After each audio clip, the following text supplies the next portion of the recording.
Hello, my name is Omar Alshoughri. I'm a Georgetown student and I'm the Director of Detainee Affairs at the Syrian Emergency Task Force. But before that, I am Syrian and I was forcibly disappeared in 3 years as a minor in Syria. Therefore, I want to share with you my understanding of forcibly disappearance. Imagine you lose a friend or a family member, they just disappear. And you actually kind of know who is the person or the organization that took this person. Political organization, usually a regime that will take those people who actually demonstrate or they say what they believe, which is against this organization, against this regime. And for that, this regime will be detaining these people and will denying the fact that they have actually detained those people. So you lose this beloved one and you ask every time and there is nobody who will give you an answer. A mother will be easily tricked by anyone who says, I can give you information about your son, about your daughter, about your brother, whatever person, beloved one you lost. If you pay me some money, those families will pay because they love, they miss this person they lost and they want them back. And they're actually not able to gain any information or to know anything about this person who disappeared despite even using money. In addition, those people who disappeared are being transferred between different prisons, which make it difficult even for the people who imprisoned, detained, kidnapped this person. It's even difficult for them to identify where this person is anymore, because this person is being transferred all the time in different cities, different prisons. I grew up on the Syrian coast. When I was 15 years old, the Syrian Revolution started. It started because of kids who actually wrote on the walls, "Your turn is coming, doctor," referring to the Syrian dictator, Bashar al-Assad. The intelligence services attacked those kids, arrested them, and tortured them. And that's why their parents went out to the street and they asked for their kids. And the reply, the answer from the intelligence services was by shooting some of the parents, and they actually left some of the kids back to their families dead, tortured, then dead. And that's when people decided to go out to the street in multiple cities in Syria before the entire country stood up against this regime, asking for freedom and democracy and for human rights. Can you imagine seeing a kid slaughtered? What is your reaction? What is your reaction if it's your brother, if it's your son, if it's your neighbor, if it's your friend? So the Syrian people did the minimum in the beginning, just went out to the street saying that's wrong and we want freedom. Just only for asking freedom, we were detained, tortured. And there was people who been killed. More than 500,000 people died. And more than 1 million people has experienced torture in Syrian prisons. And millions of Syrians have been displaced. I was detained when I was 15 years old. And I was released because my father had a good network and my mother was a strong woman. She managed to get me out. I was detained again and then again. And every time to get me out, they managed to use some money because they managed to get me out of prison in the first few days. But when I was 17, I was attacked in the peaceful home I was living in with my cousins, Bashir, Rashad, and Noor. They arrested all of us and they took us to multiple prisons. They transferred us every short period of time, and we realized that nobody knows who we are anymore. Nobody can ask about us anymore. We're not identifiable for anyone. I did not know when I was during my time in prison. I did not know actually my mom was so much struggling every day, going to every prison in the city asking for me, going to different cities to ask for me, just to know where I am. In every detention center she goes to, they would say, "No, he's not here. We never had him before." And she would say, "But you guys took him," and they would deny that. And she would go to the next place, and then people knew about my mom, and they started to those officers, those corrupted people started to come to my mom and play on her emotion just to get her to pay money to get some information, which was just lies. Because even the guards, the officers who detained me, they don't know where I am anymore. Because I was transferred to 3 cities after they detained me, and they don't follow us anymore. I was kept in prison, and I was tortured every day. In 3 years. I never thought I would survive. I never thought I would mentally survive. I saw my cousins dying, one of them next to me and one of them dying in my arms while I was carrying him back from the bathroom. My female cousin Noor, I didn't know, but I heard that she was killed as well. When I had the chance to meet somebody who I thought would be released, I told this person to go. And if he find my family, to tell them that I died. Because I don't want my mom to be asking about me and not getting any answers. I don't want them to kidnap her. I don't want her to be forcibly disappeared as well as I was. So we thank Omar for this introduction. I think he made it very clear that an enforced disappearance is this combination of 2 behaviors. One is depriving the deprivation of liberty, so it can be the arrest, the detention, and the second part is denying that you actually have that person in custody. So that leaves incredible anxiety for the person who's made to disappear, but it's also a terrible torture for the family left behind. So we will listen to Sam Goodwin. He works as an advisor for the Syrian Emergency Task Force, and he's himself former detainee. He will read a letter that was shared by a fellow detainee in the Syrian prison.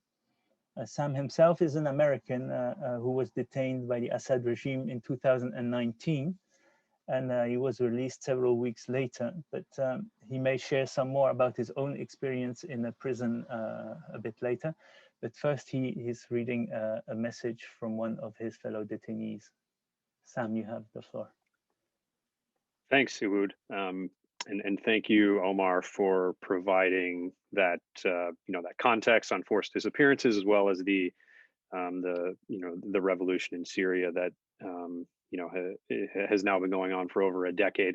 I'll share just a little bit about my experience to piggyback on Omar's account, and then, like I said, like Ewood said, I'll read a letter. So as Ewood mentioned, my name's Sam Goodwin. I was detained on false charges in Syria in 2019. I spent half of my captivity held in solitary confinement. And during this time, I never saw another inmate, but every day I would hear the sounds of people being brutally beaten and tortured in neighboring cells. And these are sounds that I'll never forget. I was later reassigned to a large federal prison and kept with thousands of other Syrians. And these men were among some of the most welcoming and kind and overall remarkable people that I've ever met anywhere in the world. And I remember one evening mentioning to one of these men, I said, everybody here is so nice to me, right? It was hard to know what to expect in a place like this. And he said, Sam, in Syria, all the good people are here in prison because all the bad people are outside putting us in here. Again, these are words that I'll never forget. And I think it speaks to the way that these authoritarian dictators are recklessly implementing this practice of forced disappearances. Thank God, thanks to a countless people who work tirelessly for my safe release. I'm here today, but many are not, and many are still missing in these horrific conditions. So just let this be a reminder that there's always more work to do. I have a letter here that we were, in somewhat unprecedented fashion, able to obtain from a current Syrian detainee who's being held right now in a civilian prison. As kids, we were always told to be patient over the challenges we face, as one day we will turn these challenges into stories to tell our children. And when I was detained, my fellow inmates would always tell me that our only revenge would be to tell our stories. One day, they said. So here I am, taking the only revenge I can get. I write to you today as we approach the 10th anniversary of the uprising and the 9th anniversary of the last kiss I gave to my mother's hands. In 2012, I was told effectively by Syrian intelligence officials that I should remember the day I was detained as my new birthday, and that they would make sure I would want to forget it. They marked the days on my feet, fingernails, and a month's worth of hands. How lucky I am it was only early March. Over the years, I've witnessed death more times than I can count, and I've seen it face to face. We became so familiar with each other, but I always stayed sharp to remember the faces, the names, and the stories behind it to be able to tell it one day to my kids and to the world. In March of 2011, we had decided to break the chains we were born with and to tell those who enslaved us that we were made to be free, and to tell the world, and you who are reading my letter today, that we belong to a world where we are not punished for thinking differently, for demanding dignity and freedom, for wanting a responsible government, and for yearning to walk tall as every being on this earth is meant to. Since I was moved here 4 years ago, I was told by the new arrivals that the walls of silence around Syria have been destroyed. I heard about the children who were gassed by sarin in their sleep. I heard about the villages that were destroyed by barrel bombs. I heard about the millions who have thrown their children to the sea so they can get a merciful death, better than the one we see here every day. And I heard about the images that you have all seen, the images of those who we cried over the years, the images of those who were luckier than us. So I wonder, as I quickly put this together, why do I write to you what you already know? Why do I write what you already know and what you have already heard? I wonder how many more need to die of torture and bombardment and of hopelessness. How many generations would need to continue to live in fear? I know you know the answer. Do not let us down. That's the end of the letter, so I'll turn this back over to Ewood.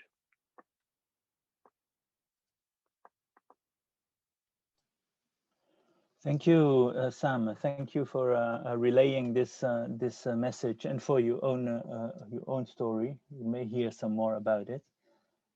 We will now hear Noura Al-Jizawi.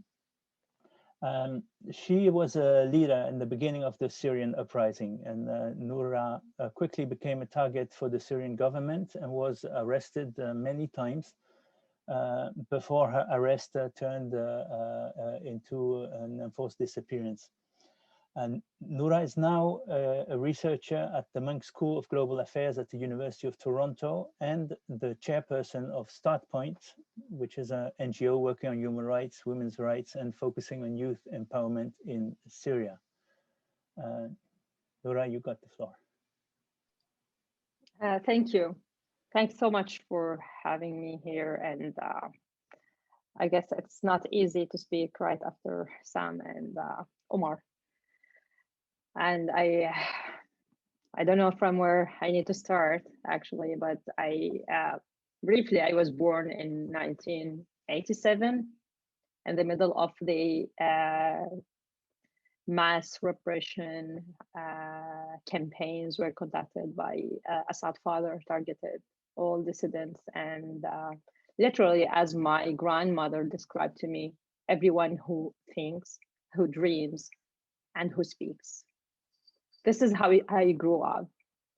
And when I started going to school, my friends, the other kids in the neighborhood were telling that their fathers, as they told by their mothers and grandparents, that the fathers travel abroad to work but these fathers didn't come back. None of the holidays were having any father of these children. And yeah, as a kid, I started asking questions, but no one was able to tell me any proper information because we all have ears.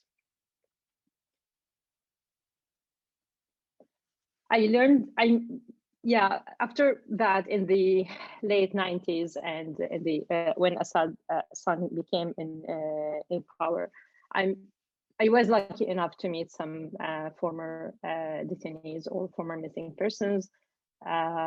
They were having all of this kind of repression. They were not able to speak openly about their experiences because of the walls have ears. But yeah, I got some learning lessons from them, and I will mention that in my story. When the uprising started, I participated in the nonviolent activities, organizing demonstrations and protests, and working on the with the other media activists and so on.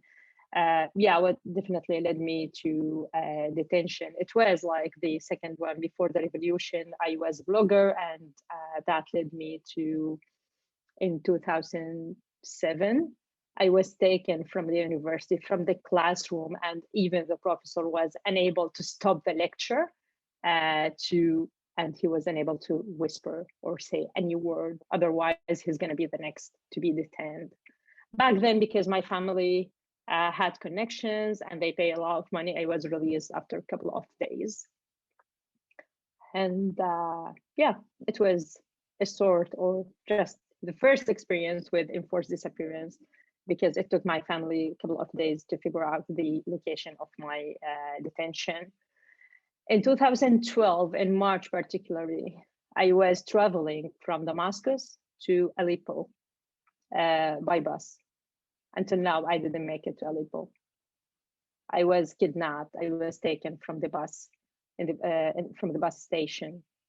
Armed guys just stopped the bus and asked me to come with them.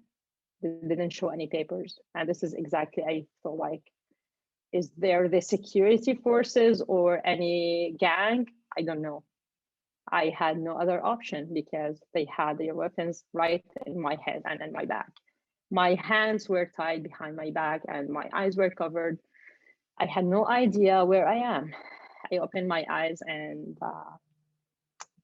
what we call it, just to tell jokes and it's kind of resilience, the welcoming party, which is like starts by beating and torture, started immediately. And this is how my journey in the security branches started. I had no idea. I kept like alone. I stay alone in a cell for 40 days. I didn't have even any chance to see the sun. It was like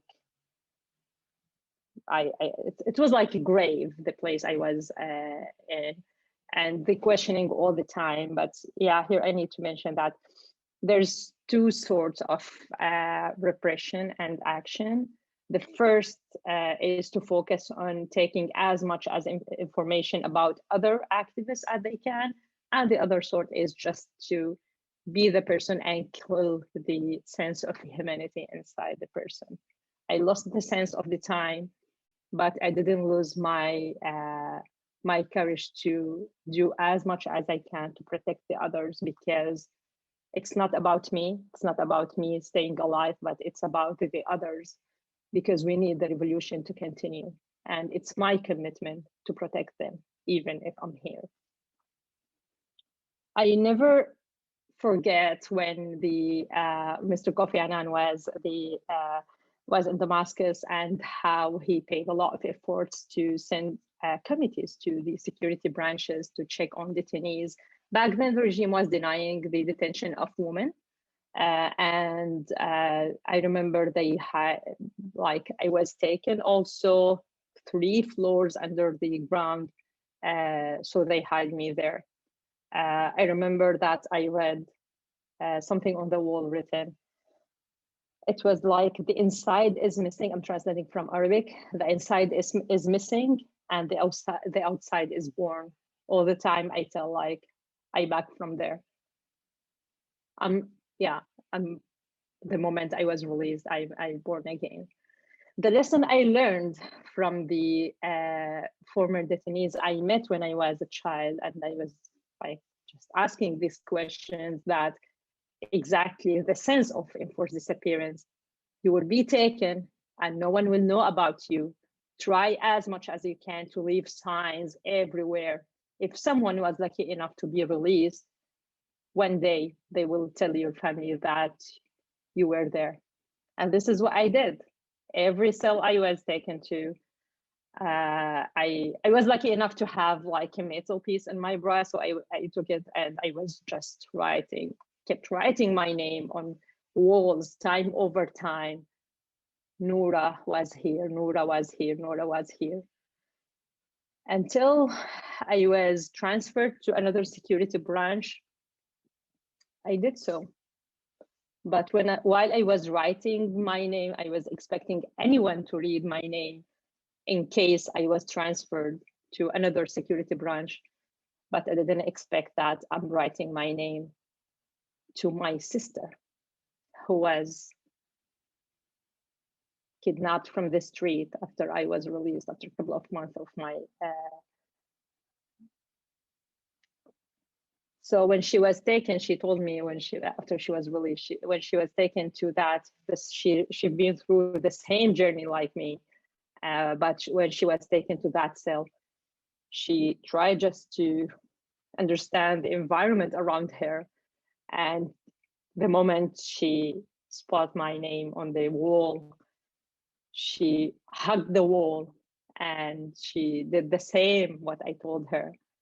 She took that metal piece from her bra and she wrote her name right next to my name. So now, and we've been told that by many other female detainees, that on the wall of the in the 215 security branch, in the floor number 7, in the cell number 13, there is in the wall the 2 names of the 2 sisters, Ala Al-Jizawi and Noura Al-Jizawi.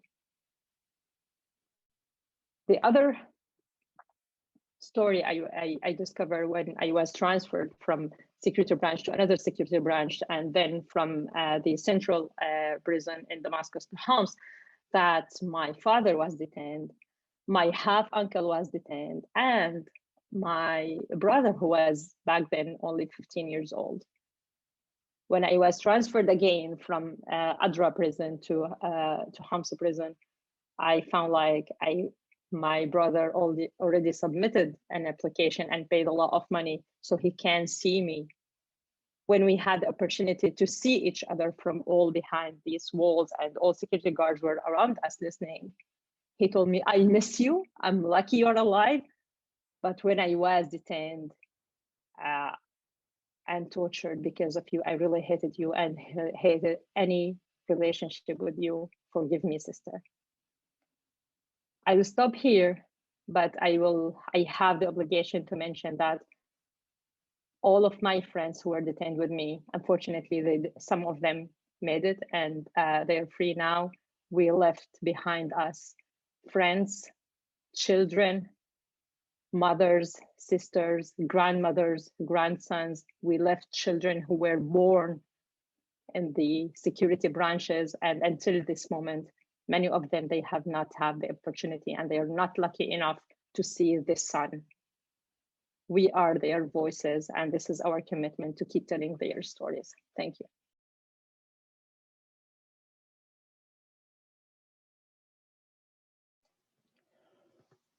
Thank you, Noura.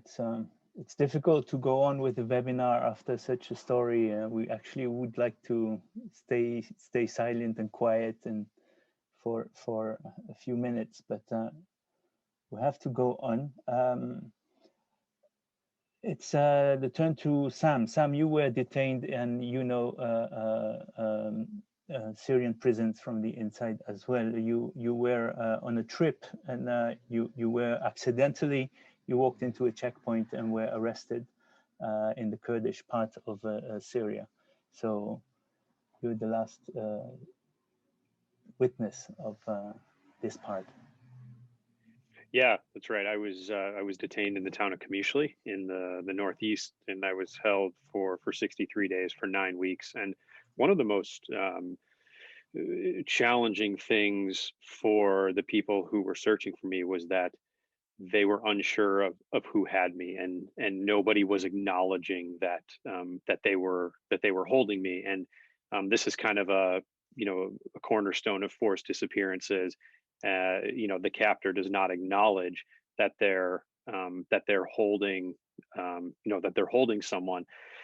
And so as a result of that, I fell into this category of being forcibly disappeared. And as I mentioned, thank God, thanks to a long list of people, from from the U.S. government to the private sector to various NGOs and other just kind of general people who have an interest in this and work on these cases. I was released actually through the Lebanese, but it's something that was just incredibly significant and puts a lot into perspective. And I'm just really grateful that everybody here has taken a little bit of time out of their morning or evening or wherever you might be to join us and to learn more about these critically important human rights issues.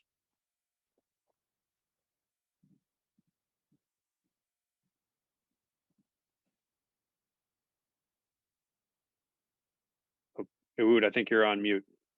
Yeah, thank you, Sam, for winding up. This ends the presentations. I want to make a small remark because maybe these examples are in some way atypical because they're all victims or people affected or subjected to an enforced disappearance who had the chance to resurface.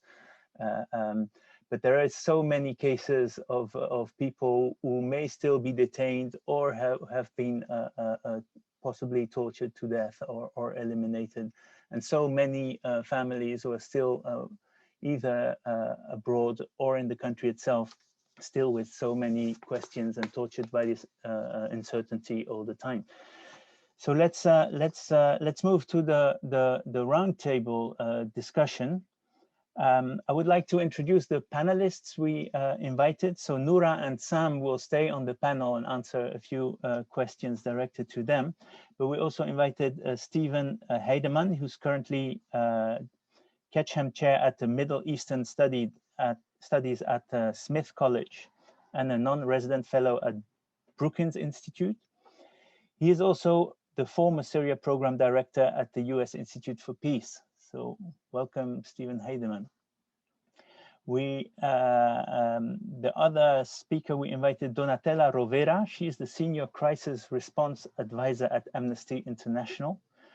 She has been covering conflicts for over the last decades and has a lot of experience working in countries where enforced disappearances have taken place. She traveled several times to Syria since the uprising in 2011.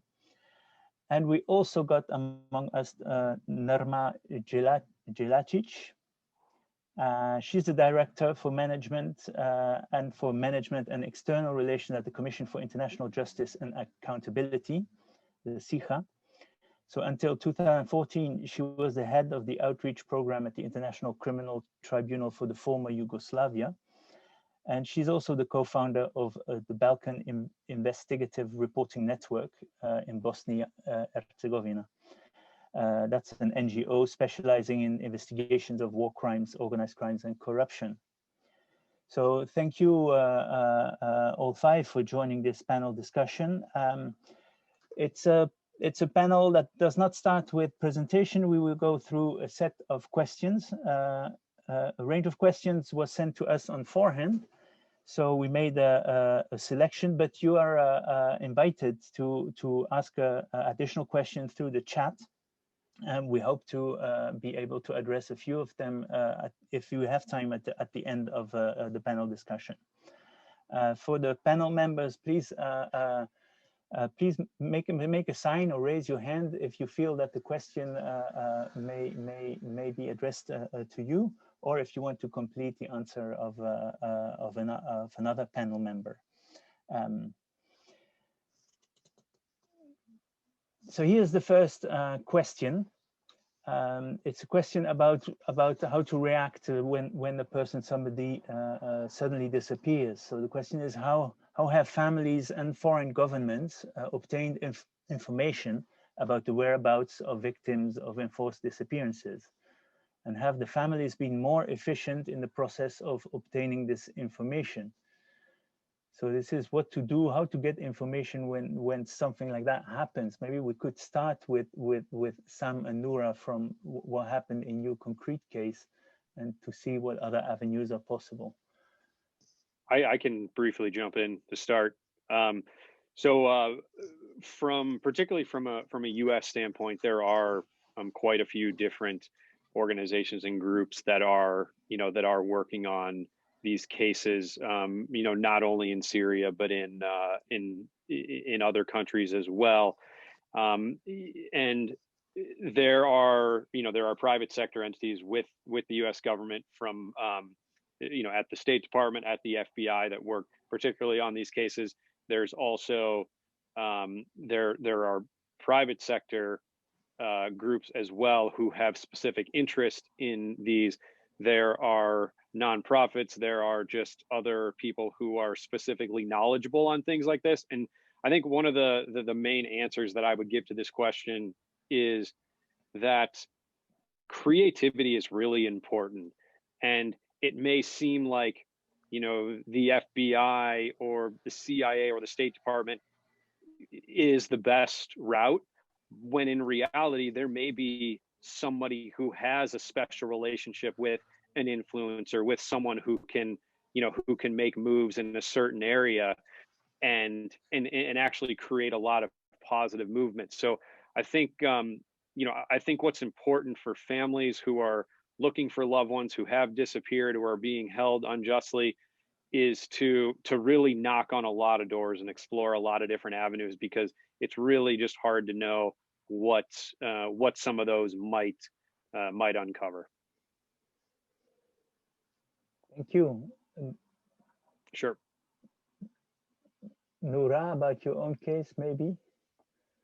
Yeah, I guess I mentioned already in my testimony how so there is two levels of action. The first level is taken by the enforced disappeared person themselves to try to leave any messages. I remember when I was in one of the security branches, the other detainees, male detainees in the next cell, they were trying to write down their phone numbers and names on the soup.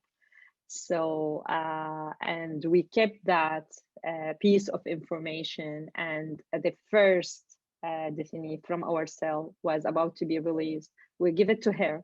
She kept it under covered, and then she called the family. So I guess this kind of social networks in between, until now we are trying to be super creative in figuring out how to keep these connections. And I guess the regime is aware already of that, because whenever the person is going to be taken and transferred from security branch to another security branch or to other prison is going to be fully checked, they try just to cut all of these ties.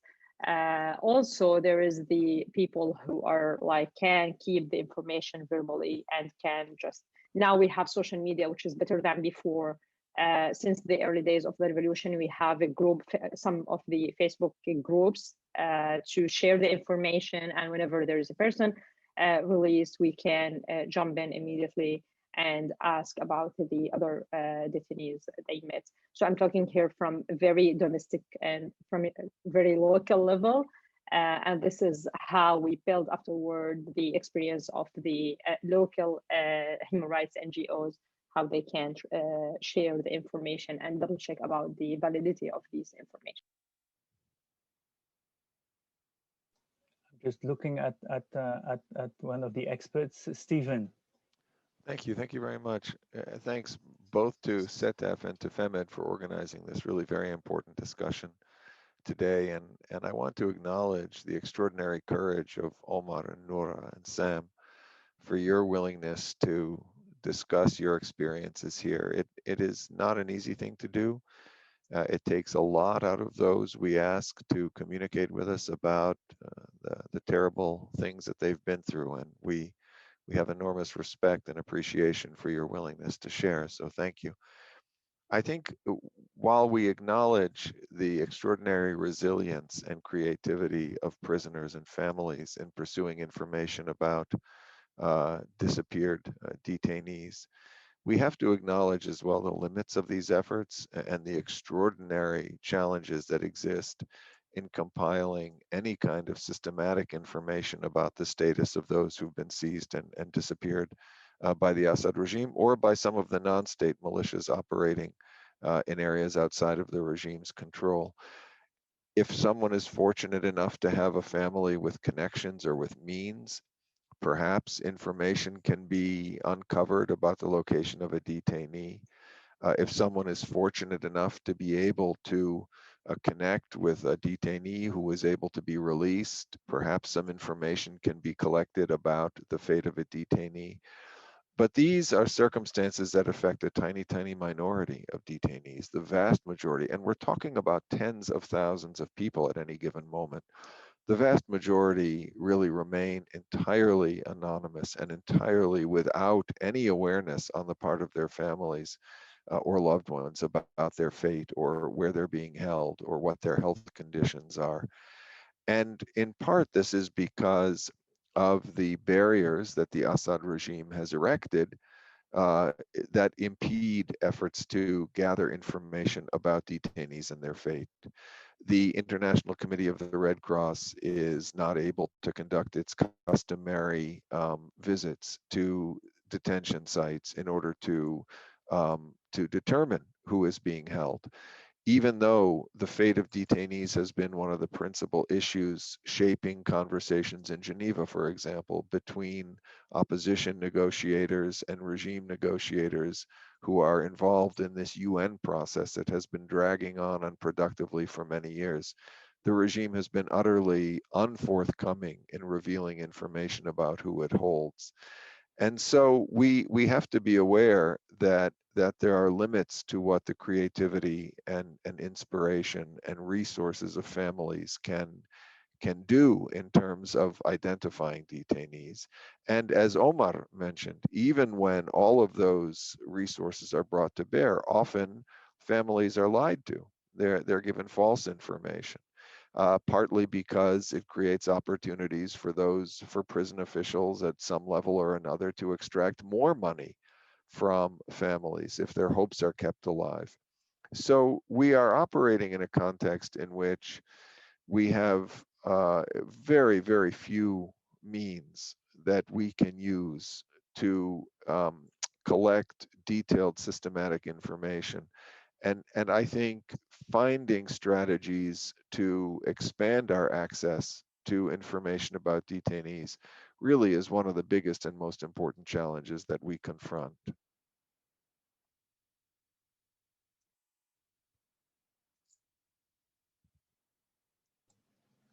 The next question focuses a bit on the practice of enforced disappearances, and so the question is: has the practice of enforced disappearance evolved since you first started reporting on the subject? And there's a lot of experience among the experts, several decades of reporting and documenting cases. Do we see in the Syrian set of disappearances maybe a change, different patterns?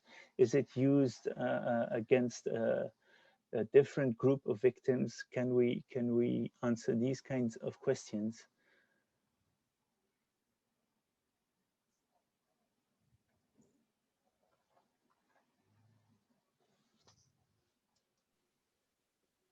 Donatella. Yeah, I'm happy to take this one.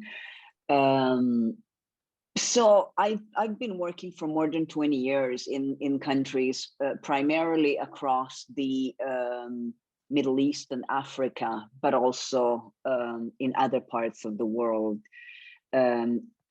on enforced disappearances, primarily in the context of armed conflict within a given country or internationals, but not only. Also disappearances that have occurred outside the context of armed conflict. And I would say that both in the practices, in how the concerned actors, be they government, military factions, or other types of non-state actors, the practices have not really changed fundamentally. And the same is true for, you know, how families and others have been able, you know, the kind of the tools that are at the disposal of those who are fighting this, who are trying to get information.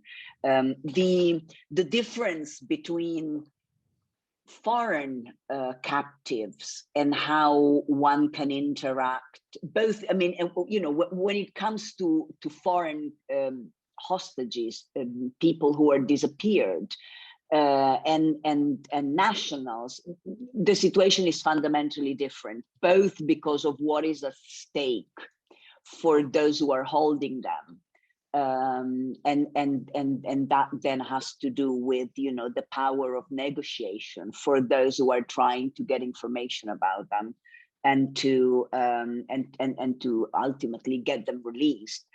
I mean, I have been following disappearances in Syria by the regime and by a variety of armed groups since 2011, but actually since much earlier, but in the context of this particular conflict.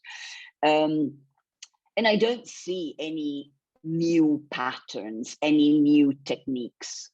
There are always different motivation. There is, you know, punitive disappearances. There are disappearances that start as a regular detention and then they become enforced disappearances by design or by coincidence, because those who are holding a person or a group of people, and we've seen this in the context of Syrian by both sides, see an opportunity. There is a change in sort of local temporal circumstances, and then the person is kind of taken out of what might have been a regular detention and goes into the black hole of disappearance.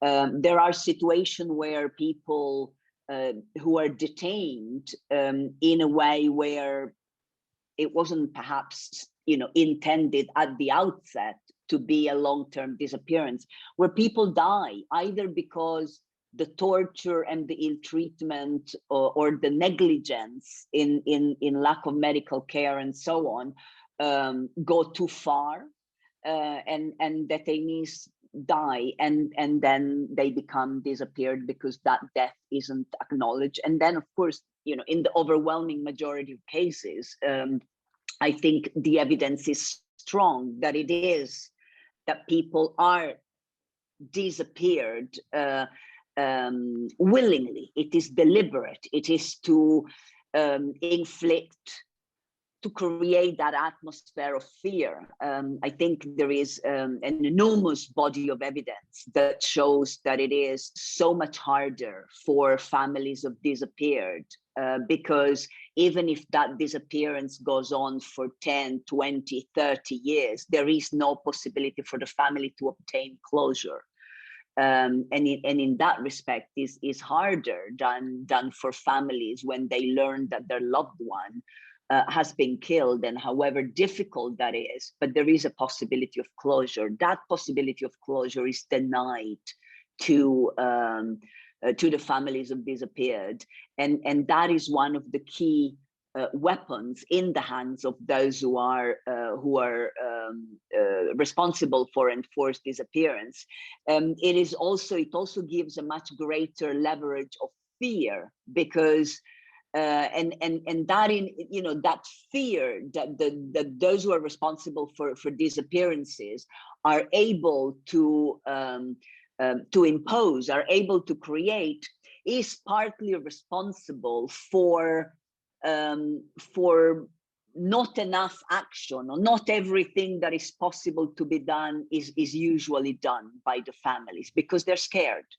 They're scared to do something that may jeopardize the fate of their disappeared loved one, and they're also afraid for themselves and for other family members. And so fear is the most effectively used weapon by those who are responsible for disappearances, and that has been the case for decades.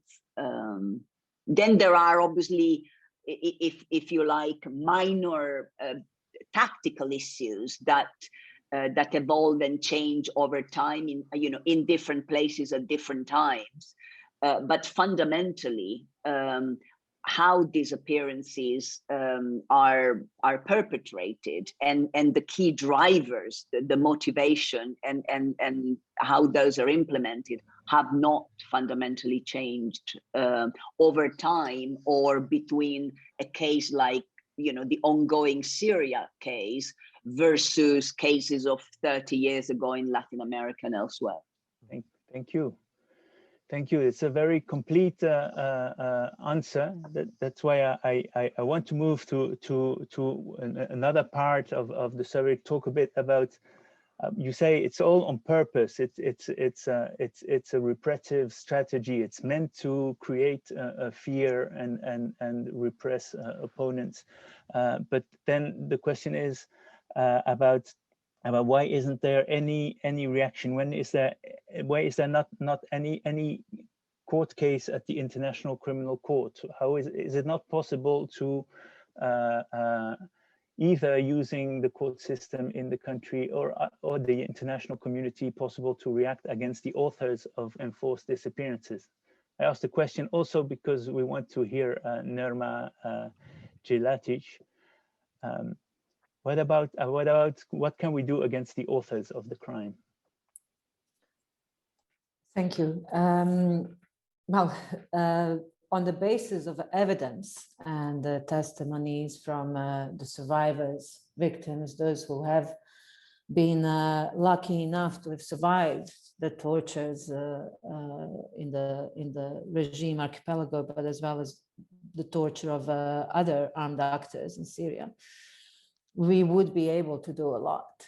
But what's missing, and has been missing since the very beginning of this war, has been the political will.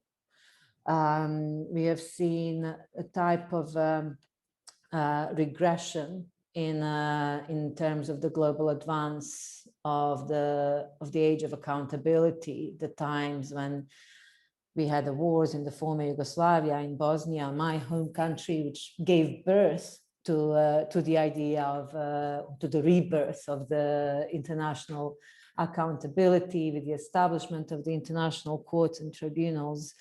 Many of us who worked on that, who knew the limited justice we would see for Bosnia and those countries, would be worth it because it would make it easier to fight for justice for new conflicts such as that came around in Syria in 2011. But by that time, things have really started changing on a geopolitical level, and that is what has made it really, really difficult to fight for meaningful and to see meaningful accountability processes.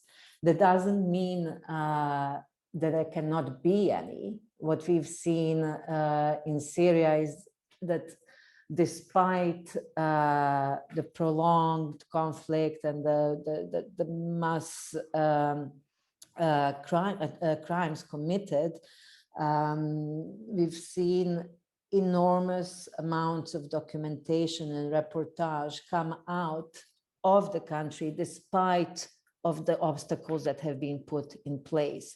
So you have the Syrian civil society organizations, the victims, survivors, collecting testimonies, not only from the detention centers and about the disappeared and the missing, but also from the plethora of other crimes that are being committed, especially by the regime. And then, of course, you have the work of CIJA, my organization, which focuses on a very narrow type of evidence, and that is the documents produced by the perpetrators themselves. And this is what is the crucial piece of the puzzle in both current and future accountability processes, collecting the documents which by the hand of the perpetrators show that these were not isolated incidents targeting isolated individuals, that this was all part of an orchestrated, widespread and systematic plan carried out by the regime since the early days of the peaceful protests. This is the story that the documents that are, for example, in CIJA's possession, which we share with the law enforcement in Europe and elsewhere, this is the story that they tell. They show how people like Omar, like Noor and others were targeted and why these people were targeted and what would happen to them. You can draw the diagrams by following the communications of the memorandums between the different security intelligence agencies of how these individuals were transferred from one prison to another and why, from one branch to another for questioning, as they were enhanced interrogations, or so to speak, as they call it, but rather torture.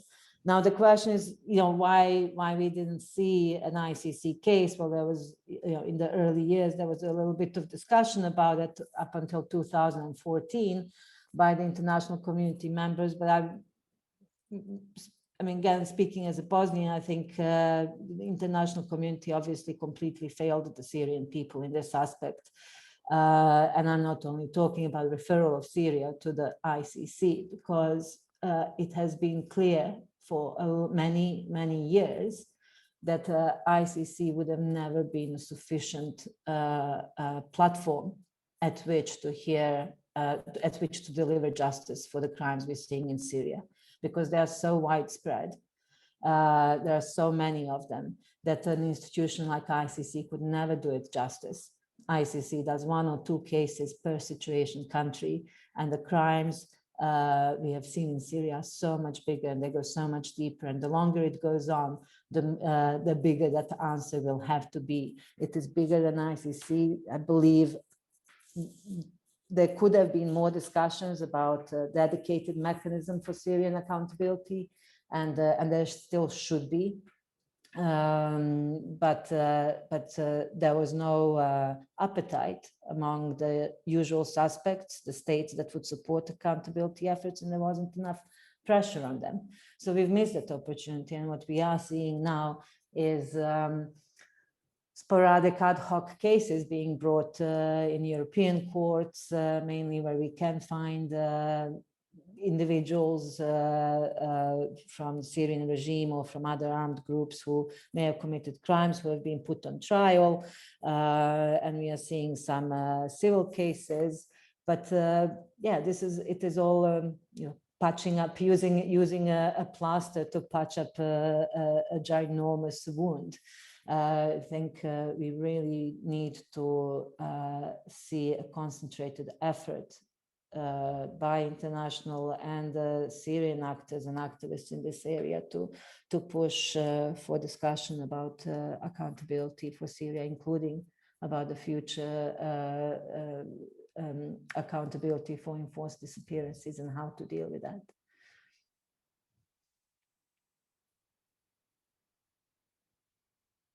Thank you for your answer. I see that Professor Heidemann wants to intervene as well. You have the Just floor. to elaborate very briefly, and I think Nerma's comments were crucial to this conversation from the observations about the changing geopolitical context that I think has led autocrats to feel that they can act with a much greater degree of impunity than might have been the case 25 or 30 years ago, to the very limited mechanisms that now exist to pursue accountability for governments that engage in forced disappearances. And I wanted to emphasize the weakness of these of the global legal architecture that's available for pursuing accountability in these cases, part of which reinforces the importance of the work that FEMED does, because as you well know, the International Convention for the Protection of All Persons from Enforced Disappearance was only approved by the UN General Assembly not 12, 14 years ago. It opened for ratification, I believe, in 2010. My understanding is that only about 60 countries so far have ratified the convention. The United States has not ratified the convention, to my regret. And so the possibilities for using these legal mechanisms to pursue accountability for forced disappearances are incredibly weak. And what we all need to be attentive to, I think, is how we can increase pressure on governments to ratify this convention, and how we can use mechanisms like this convention as a starting point for pushing beyond the sort of ad hoc accountability efforts that Nirma mentioned to something much, much more systematic, and to reduce that sense of impunity on the part of actors like the Assad regime for their conduct. It is important, I think, that we are seeing universal jurisdiction become established in Syrian cases through instances like the trial underway now in Koblenz in Germany. But these are never going to be adequate. And we need a much more widely enforced and enforceable international legal mechanism if we are ever really going to get our hands around the scale of the disappearances in a case like Syria.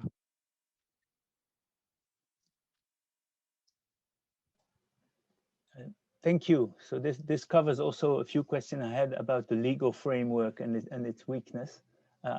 I got the message that Donatella also wants to intervene on this question in this debate.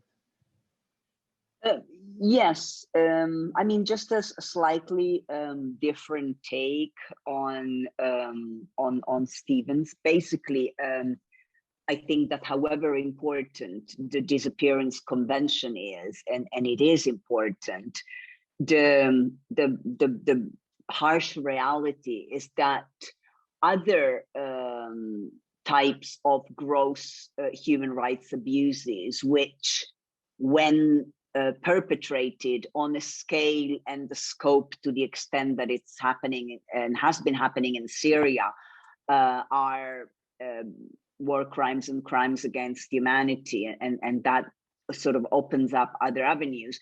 But there are, you know, like if we take another type of gross and widespread violations such as torture, the Convention on Torture is much older than the one on disappearance and has been acceded to by more countries. It hasn't, however, regrettably,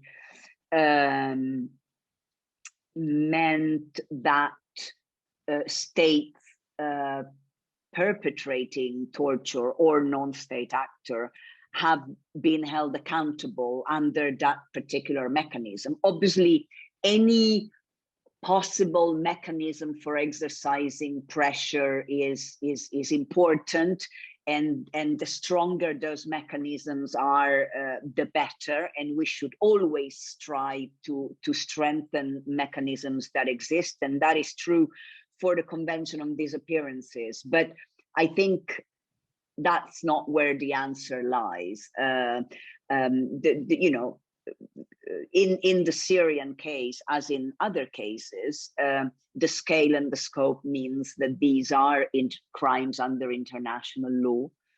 They are crimes against humanity as well as war crimes, depending on the situation.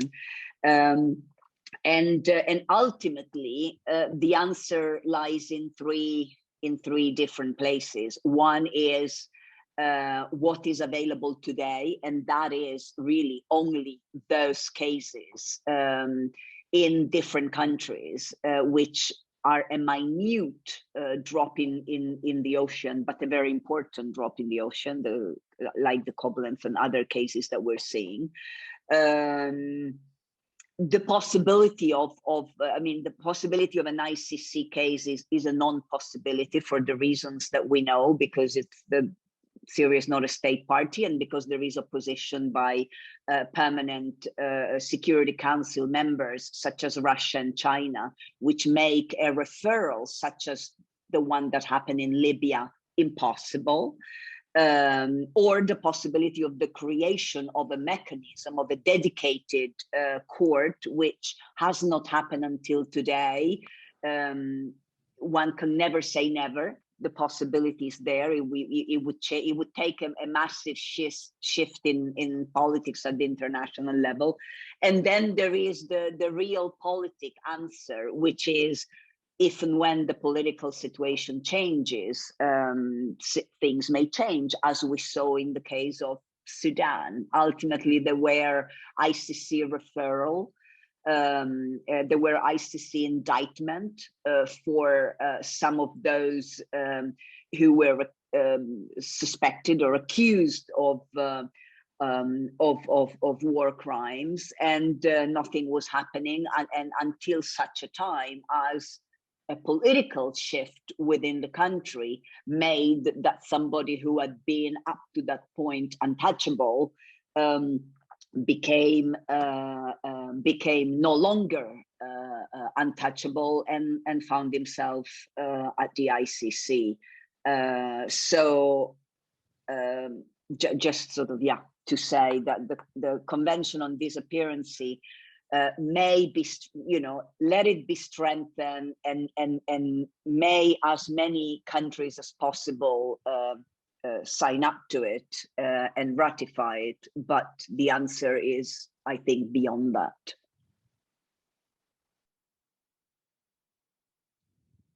Thank you, Donatella. I got a message that we should move a bit to the last part of our debate. I also heard that Professor Heidemann may not be able to stay with us, so we already want to thank him for his contribution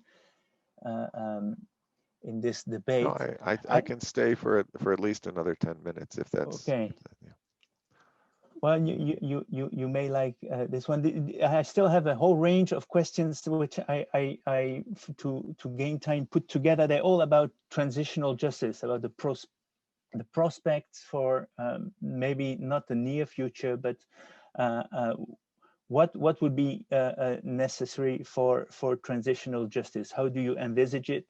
Like, for instance, the question goes like, how far back should we go? Because violations and war crimes have occurred also in the regime of Hafez al-Assad, so up to 40 years. So how far do we need to go back in time?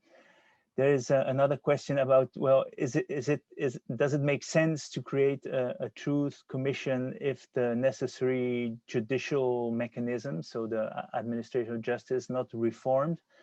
And the question is a truth commission thinkable with still Bashar in power? So they're all about how do we envision the possibilities for transitional justice in Syria. I open the floor to the first hand.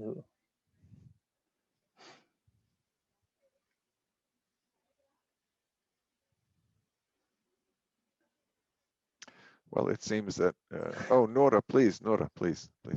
No, please, you have to leave soon, so we'd like to hear from you first. Well, thank you. I'm not a specialist on transitional justice, and it is a highly developed field with a great deal of expertise. I've spent a fair amount of time working with Syrians and with experts on this topic, and I think the fundamental precondition for an effective process of transitional justice is a political context that would support that kind of a process. And I think in the absence of a context in which we can imagine that the organizational frameworks, the mechanisms for participation, the possibilities for an outcome of a process like a Truth and Reconciliation Commission to have an impact of a meaningful kind in advancing processes of social repair, without any of the preconditions that I think we all understand need to be in place in order to advance a process of transitional justice on a national scale. The potential for anything along those lines seems to me to be very, very slim. That's not to say that work around questions of transitional justice by civil society organizations, by other groups that are committed to advancing processes of social repair should not move forward. I think they absolutely should. And I think the act of or the effort to build foundations of support for an eventual process of transitional justice are crucial in ensuring that if and when the opportunity does arise, it will be possible to implement that kind of a process. But I have to say that I think the current context leaves me feeling a bit pessimistic about possibilities for a transitional justice process to take hold. Thank you. Noura?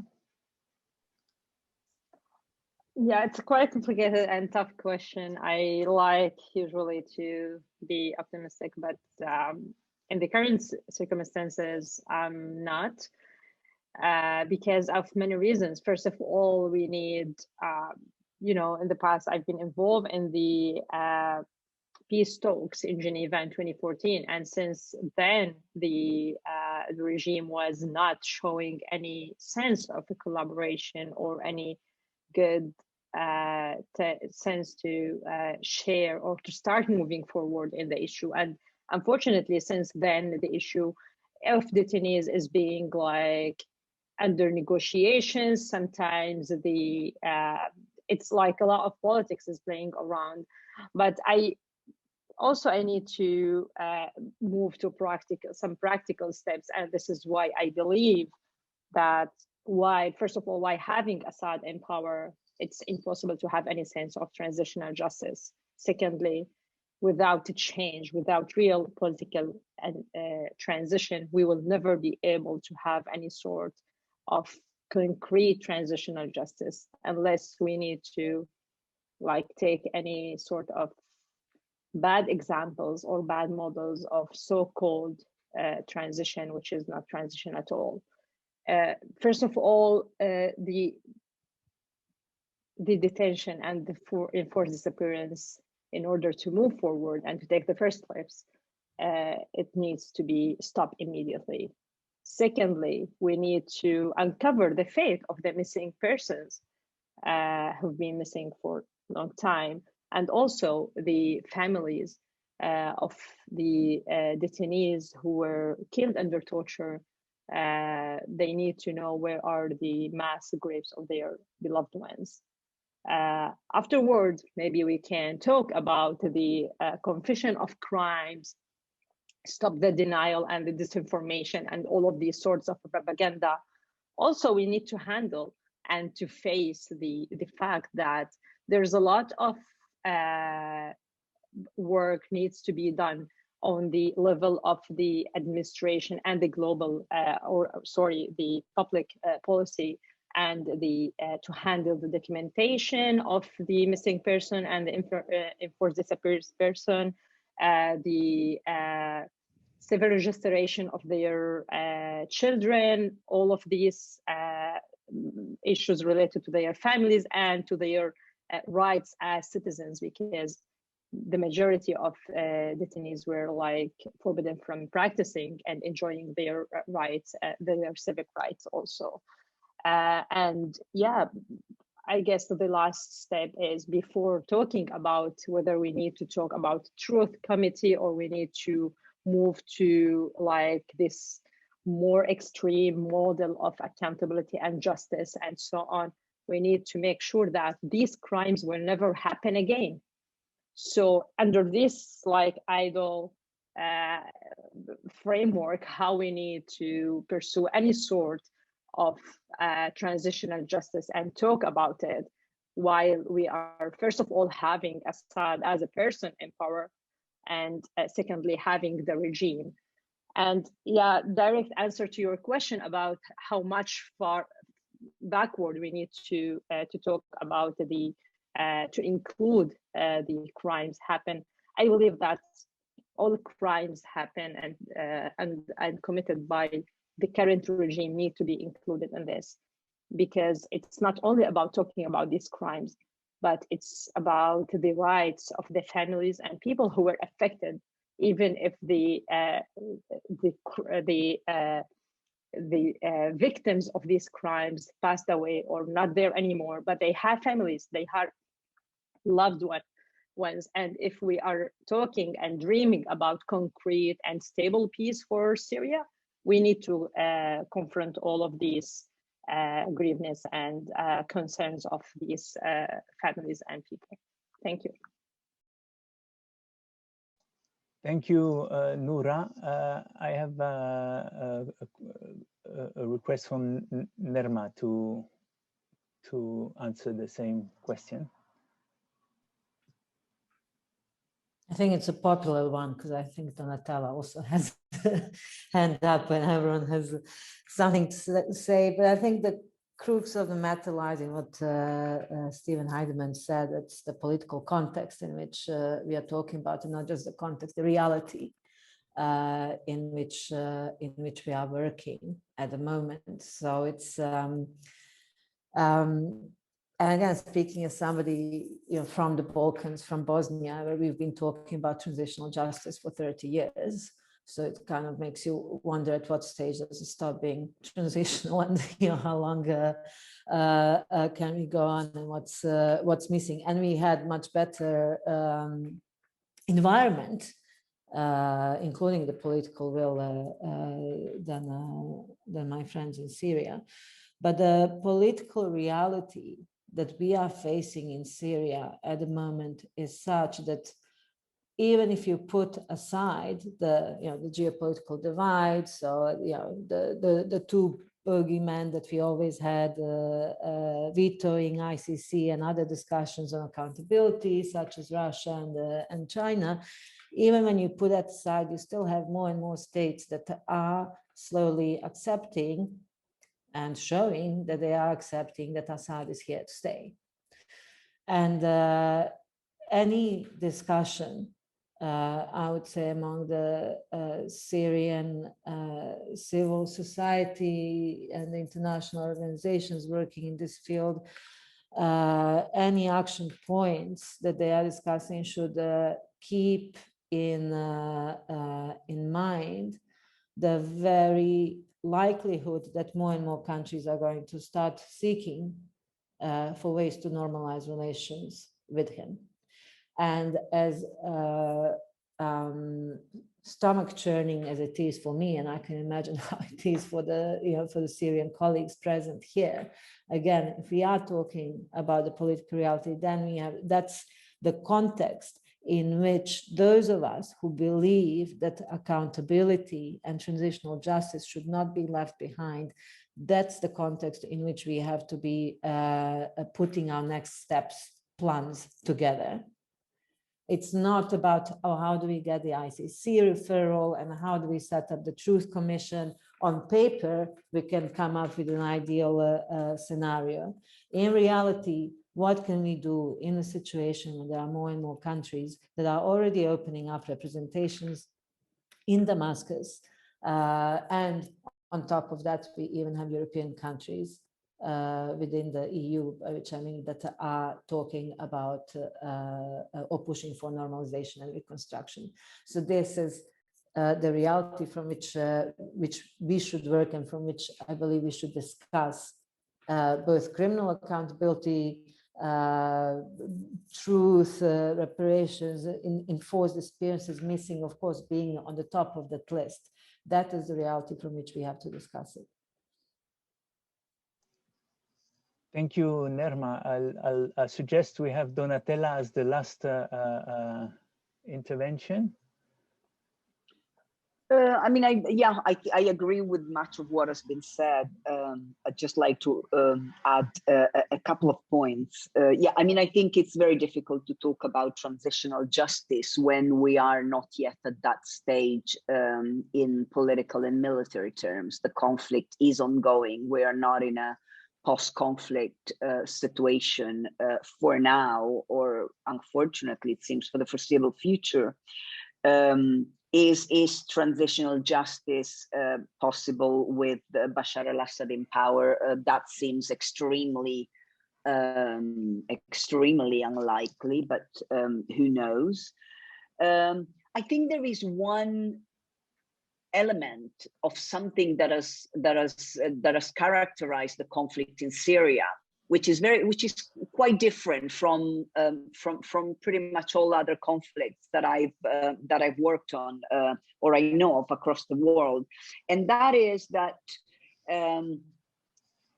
there is one party which has played a significant role in this conflict, which is not represented anywhere, and it's a party that nobody wants to speak on its behalf or accept that they're friend, and that party is ISIS. So even in other conflict where we saw other extremist groups being part of the conflict, there has generally been some state or party somewhere in the world that has kind of accepted the role of mediator, of conduit, of communication with that party, whether it's Al-Qaeda, the Taliban, Al-Shabaab, or other groups. That is not the case for ISIS. And I mean, that is not a determining factor, but is an interesting one. And in terms of how far back, is not just how far back, but is also how wide. And that discussion as to who bears responsibility. I mean, obviously there is a shared agreement, pretty much at many levels, national and international, that the regime is responsible for the majority of war crimes and crimes against humanity,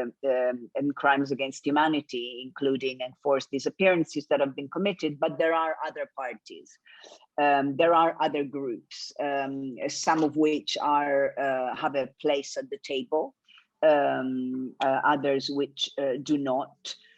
But there seems to be perhaps less agreement about the extent of the responsibility of some of the other parties. And those discussions should by all means happen without waiting for the time when, if and when, one gets to the stage where transitional justice can become a reality. Thank you, Donatella. Somehow the last discussion and brings us back a bit to Noura's exposition on what to do between being optimistic about prospects for transitional justice and the realism that tells us, well, let's try to make those violations stop and try to reach out to the families and victims that we can, and let's try to document as much as possible, and at least do what is possible. So there's many questions unanswered. I have the feeling we touched upon many of the subjects without having the chance to go in depth, but I hope this is the start of a discussion. If you have more questions for all the participants in the chat, I think Paul and Lucy have shared the email address of FEMED and of the Syrian Emergency Task Force.